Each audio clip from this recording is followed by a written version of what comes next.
Marc Leblanc qui nous a rejoint, directeur outils, métiers, procédures chez ICAD Promotion. Alors, est-ce que vous pouvez nous décrire, Marc, ce que c'est qu'ICAD dans un premier temps pour qu'on puisse comprendre?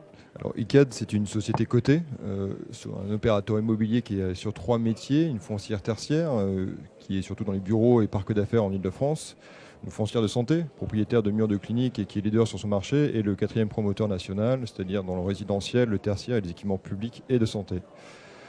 Dans cette société, il y a quelques années, on a lancé une démarche d'innovation, une démarche fort instructive pour nous parce qu'on avait besoin de renouveler notre manière de fonctionner, et la nouvelle direction qui est arrivée en 2015 a souhaité poursuivre cette démarche-là, et notamment en déployant un plan stratégique sur 3 ans qui est passé par le changement d'un motto et d'un logo en début d'année 2017 et qui s'est continué sur le courant de l'année 2017 sur le projet OpenID que j'ai le plaisir de piloter.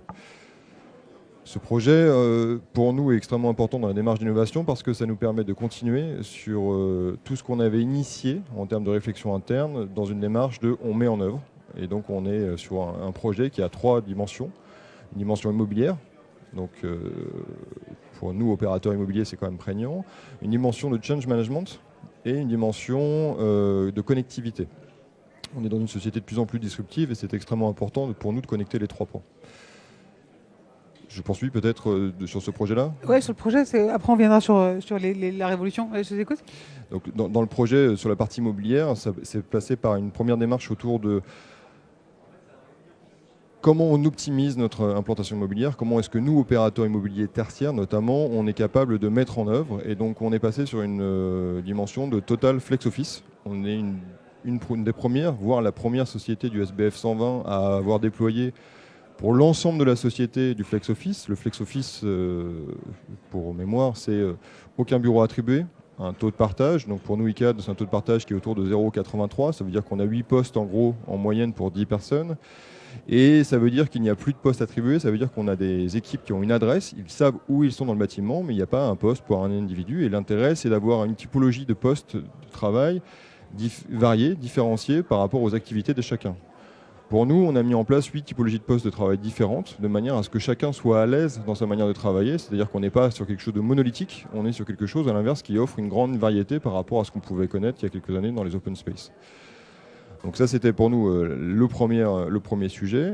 Dans la partie change management, on ne passe pas non plus d'une société qui avait l'habitude de fonctionner dans une démarche assez hiérarchisée, avec des bureaux, avec des éléments de différenciation qui sont le nombre de travées, donc ce qui existe encore dans certaines de nos sociétés, à cette démarche totalement ouverte. Donc on a énormément insisté autour des managers qui sont les premiers impactés dans cette démarche-là. Donc on a fait plusieurs sessions de formation très orientées sur c'est quoi mes craintes, c'est quoi mes envies, c'est quoi mes attentes et comment je bascule d'un système antérieur vers cette nouvelle évolution. On a aussi beaucoup travaillé sur des profils de métier, c'est-à-dire on a par exemple fait des diagonales assistants de manière à, de la même manière, appréhender comment le métier de l'assistante évolue. Mais on a aussi déterminé par équipe des ambassadeurs, ce qui nous permettait de toucher l'ensemble des acteurs, c'est-à-dire pas simplement les managers, pas simplement une typologie de métier, mais également créer des liens dans les équipes qui ne sont pas sous une logique hiérarchique, mais qui sont une capacité de rayonner sur l'ensemble de la société.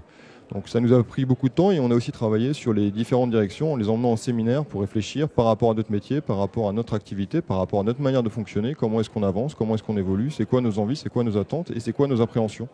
Parce que dans ce type de changement, même si le projet est sur 10 mois, donc très court, on a le temps de s'inquiéter, de s'angoisser potentiellement. Et donc l'objectif, c'était de ne pas être dans l'angoisse, mais dans l'appréhension, disant, et plutôt l'envie de découvrir.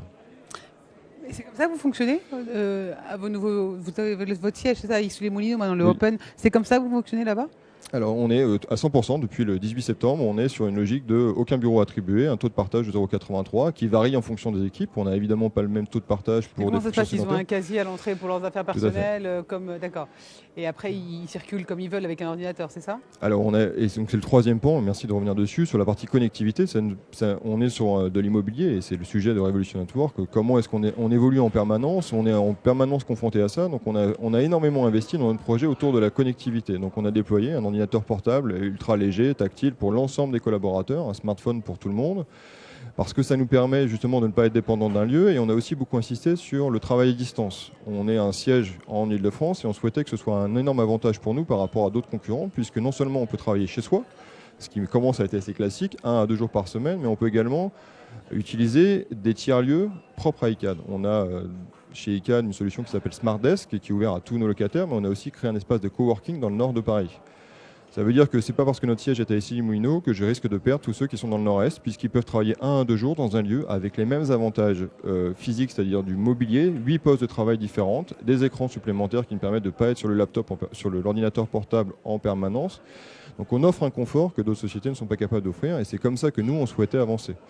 Mais ce n'est pas simplement ça la connectivité. On a aussi déployé une solution qui s'appelle Spark, qui est développée par Cisco, pour ne pas citer de marque, mais qui nous permet de travailler à distance. Et on est la première société en France à déployer à grande envergure cette solution qui nous permet d'être connectés en permanence, de pouvoir faire des visions en permanence, de pouvoir connecter l'intégralité des acteurs. Je suis en réunion sur mon Sparkboard, je suis obligé de quitter parce que la réunion est réservée par quelqu'un d'autre, parce que je dois partir. Je peux continuer sur mon ordinateur ou sur mon smartphone sans aucun problème. Ça fait partie de cette solution-là, mais pour emmener tout le monde, des outils c'est bien, savoir s'en servir c'est nettement mieux. Et donc on a déployé ce qu'on appelle une démarche de floor walker, donc des collaborateurs alors externes dans un premier temps, mais aussi internes chez nous par la suite, qui viennent essayer de devancer le besoin. Je viens vous présenter, je viens vous accompagner, et lorsque vous avez une réunion, on peut prévoir un rendez-vous de manière à ce que vous sachiez et vous soyez à l'aise en amont de la réunion. Alors, c'est depuis le 18 septembre. C'est passé 2 mois quand même, bien 2 mois. Quels sont les premiers retours que vous avez déjà de votre personnel et puis après de vos clients ? Alors, premier retour du personnel, parce que c'était notre enjeu pour nous, c'était que les gens soient confortables et pas simplement de dire on est dans un fait de mode, on déploie du flex office, mais au contraire, c'est de dire ça nous permet d'évoluer, de changer notre culture d'entreprise. Voilà. Donc le retour était de dire il y avait beaucoup d'appréhension en amont. Beaucoup de gens ont été agréablement surpris en venant sur le site. Donc ça, c'est plutôt la partie positive, en disant c'est beau, c'est plus grand que ce qu'on imaginait, c'est moins dense que ce qu'on imaginait. Et donc ça a permis d'avoir une dynamique qui soit plutôt positive. Notre objectif n'est pas tant l'effet d'image immédiat, mais sur la capacité à ce que ça transforme en profondeur la société, et notamment la culture managériale qui va vers plus de confiance et de délégation. Et donc les retours sont plutôt bons. Alors après, avec 2 mois, on ne va pas non plus s'emballer outre mesure. Et les clients ? Et l'effet image pour les clients est extrêmement bénéfique, parce que quand ils viennent nous voir, ils sont alors impressionnés, c'est peut-être s'envoyer un peu trop glorieux, mais ils sont étonnés qu'on arrive à faire autant en aussi peu de temps, parce qu'on l'a fait sur 10 mois, il ne faut pas l'oublier. Et ils viennent nous visiter en disant comment vous avez fait, qu'est-ce qu'on peut faire, et toute la partie connectivité qu'on a déployée les impressionne en disant ah oui, on est capable d'aller jusque là maintenant. Il fallait que vous montriez l'exemple vers vos clients pour qu'eux aussi commencent à changer de mentalité, s'inspirer de vous. Oui. Et c'est important pour vous. C'est extrêmement important pour nous parce qu'on est leader ou proche dans nos métiers, et donc c'était important aussi que dans cette démarche-là, on soit démonstrateur. On ne peut pas d'un côté dire on fait de l'innovation et de l'autre côté avoir un siège qui ne soit pas en adéquation. Donc l'objectif pour nous, c'était d'avoir un immeuble qui soit confortable pour nos collaborateurs, qui donne envie de rester, qui nous change notre culture interne, mais qui donne aussi envie à nos clients de voir ce qu'on a fait pour qu'ils eux-mêmes se posent des questions et qu'on puisse les accompagner, non pas peut-être pas dans le service de l'aménagement et le space planning, mais dans la capacité à dire nous on l'a fait, voilà ce qu'on a mis en œuvre, voilà ce qu'on a actionné, voilà ce qu'on aurait peut-être mieux fait si on avait eu l'expérience. Donc on souhaite vous faire gagner du temps parce que c'est un partenariat gagnant-gagnant pour nous dans notre démarche, aussi bien de promoteurs tertiaires que de foncières tertiaires. D'accord. C'est ça la révolution du travail aujourd'hui ? Alors pour nous, je ne sais pas pour d'autres sociétés, on a eu beaucoup d'échanges avec des concurrents, voire d'autres sociétés sur d'autres secteurs d'activité, mais oui, pour nous, c'est une vraie révolution dans la manière de travailler. Pourquoi ? Parce que la contrainte géographique de l'Île-de-France, on essaie de l'amoindrir au maximum, et ça nous oblige aussi à réfléchir dans l'industrialisation de tous nos process en disant on a de nouveaux outils, ça change quoi dans notre manière de travailler ? Ça change quoi dans notre manière de manager ? Ça change quoi dans notre manière de donner envie ? Ça change quoi dans notre manière de donner du sens à tout le monde ? Et dans notre démarche RSE, qui est dans notre ADN, c'est aussi une manière de dire nos collaborateurs sont porteurs de ces messages-là, et les outils qu'on leur met à disposition sont en adéquation avec le message qu'on leur demande de porter. Marc Leblanc, merci beaucoup, directeur outils, métiers, procédures chez ICAD Promotion. Merci à vous. Et à très bientôt. C'est Laurence Knight qui nous rejoint maintenant.